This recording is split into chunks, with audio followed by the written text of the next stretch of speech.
The BBC has found evidence that Russian troops have been forced to pull back from some positions held since the start of the war. But civilians are once again paying a terrible price. Just outside the capital Kyiv, on a stretch of the E40 highway, is where shocking images from the early days of the war emerged. They showed Russian troops firing on civilians trying to escape. Jeremy Bowen has now reached the scene of the attack and found evidence that war crimes may have been committed. It is important to bear witness to this, to the barbarity of the war, and so some viewers may find his report graphic as well as distressing.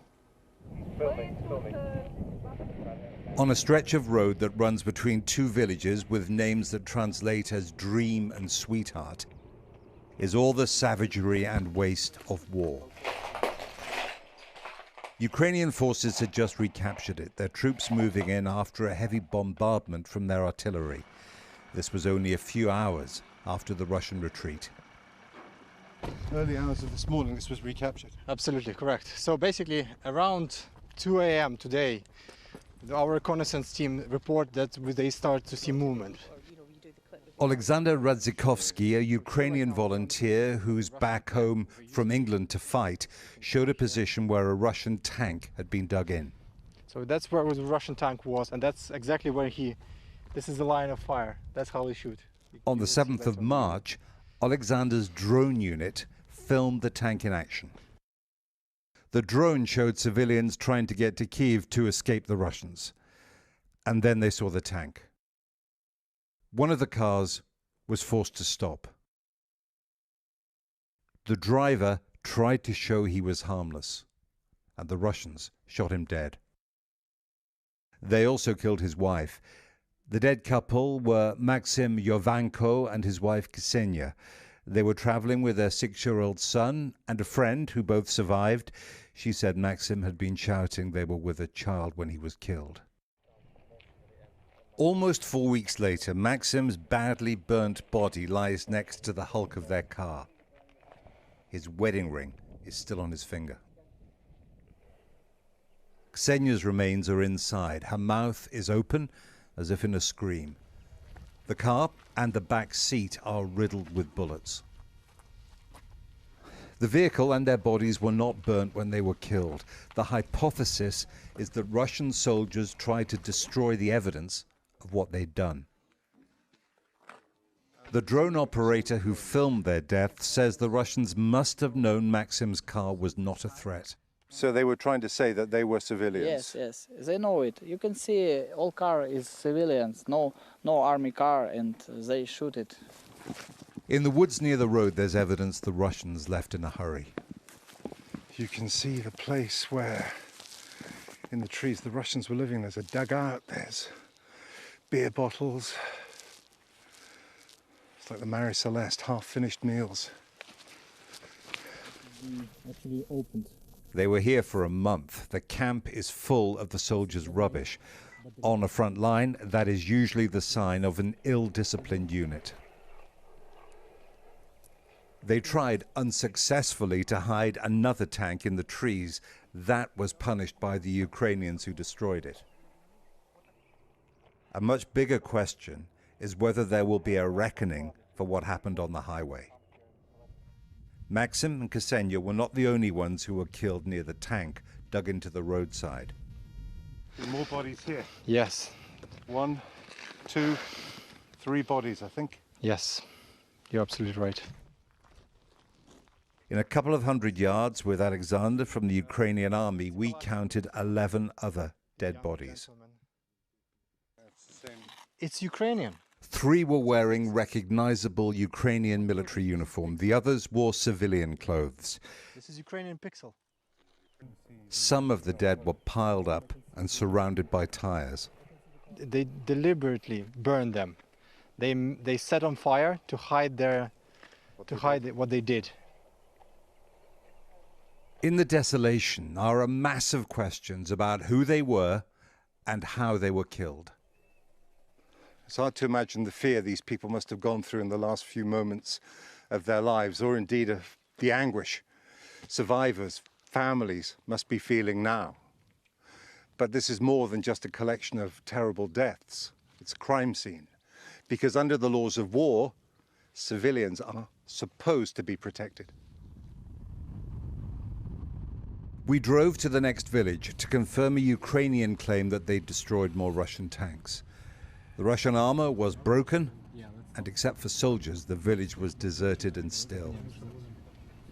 The Russians could be redeploying to the eastern battlefields, but just a few hours after they'd left this strategic area close to the capital, it was clear they were being forced out. Many civilians are mourning relatives and friends they say were killed by Russian troops. As and when they retreat, they might leave behind more evidence that could add up to war crimes. Jeremy Bone, BBC News, outside Kyiv.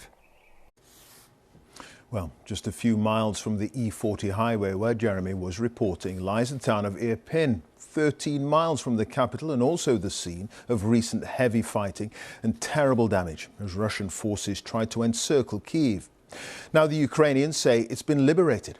And our international correspondent Orla Guerin has been there with Ukrainian troops. Again, you may find some of her reporting upsetting. Under foreboding skies, we enter the town of Irpin. It now stands as a testament to Ukrainian resilience and Russian defeat. We travelled under armed escort. A tense journey along a carefully chosen route. We were warned Russian forces might still be in the forests on the outskirts. They occupied about a fifth of Irpin and have left their mark. But Ukrainian troops have driven them out and reclaimed the ruins.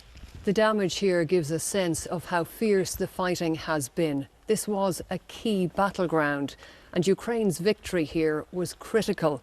If the Russians had been able to push through here, they would have been on the way to Kyiv. The capital is just a short drive down the road. Where is the child who cherished this toy? And where are the families who were shelled day and night?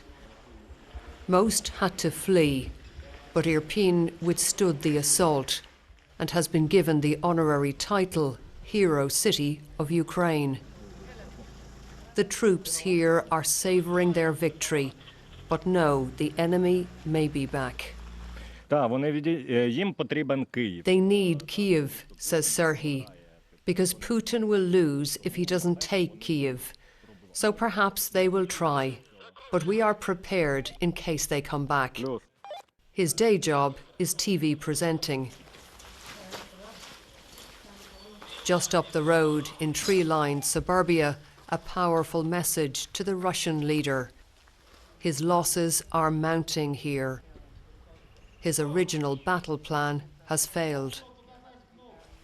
Well, you can see here what happened to this Russian tank. It's been ripped to shreds. This is an example of the defeat that was inflicted on the Russians, and they are gone for now. But in the future, they may try to regroup and make another push for the capital.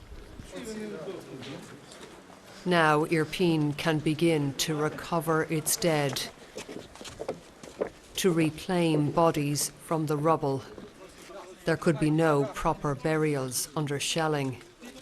The mayor says up to 300 civilians were killed here. As supplies are going in, bodies are coming out. Some were targeted even as they tried to flee. Today, another trickle of civilians making the difficult journey out. Troops carrying what they could not leave behind, their much-loved pets. All here are scarred, those who stayed and those who fought. How do you feel about the Russians who did this? No obscenities? No. I hate them. I hate them with from the depth of my heart. I used to treat them normally. I had friends from Russia. I don't believe I have them anymore. There are no excuses for this. An ambulance waits for a frail survivor of a merciless and failed Russian attack. And Ukrainian soldiers leave the battlefield with the swagger of victory. Orla Gearan, BBC News, Irpin. Let's talk now to Jeremy Bowen, who's back in Kyiv. Jeremy, your reporting of wars, it goes back to El Salvador, I think, in the 1980s. And I just wonder, have you seen anything before, like the images you've witnessed in this conflict? Yeah, Clive, sadly I have. Wars are savage, wars are dirty, very often dirty, and terrible things happen. That's why there is international humanitarian law, which is meant to regulate the way that armies behave in wartime. Now, it's often broken. And I've seen the Russian army breaking it in Grozny in the 1990s, in Syria since 2015, and here in the last month or so. Now, what can we conclude from this? Well, a lot of armies do break international humanitarian law and often commit war crimes, but sometimes it's maybe a rogue unit or individuals. In other cases, it's systemic. And looking at the pattern of behavior, I'd say with the Russians, it is systemic. It comes from the top. And if we look at what's been happening here around the capital in the last few days, pushing back, certainly it's a significant victory for the Ukrainians. But this war, I fear to say, is still in its relatively early phases. So there will be more trouble ahead, and there may be more trouble here in the capital as well. No one has won, no one has lost yet. But I think that looking ahead, civilians in this country are still going to have to brace themselves for bad times. OK, many thanks, Jeremy, to you and your team. Jeremy Bowen there, live in Kyiv.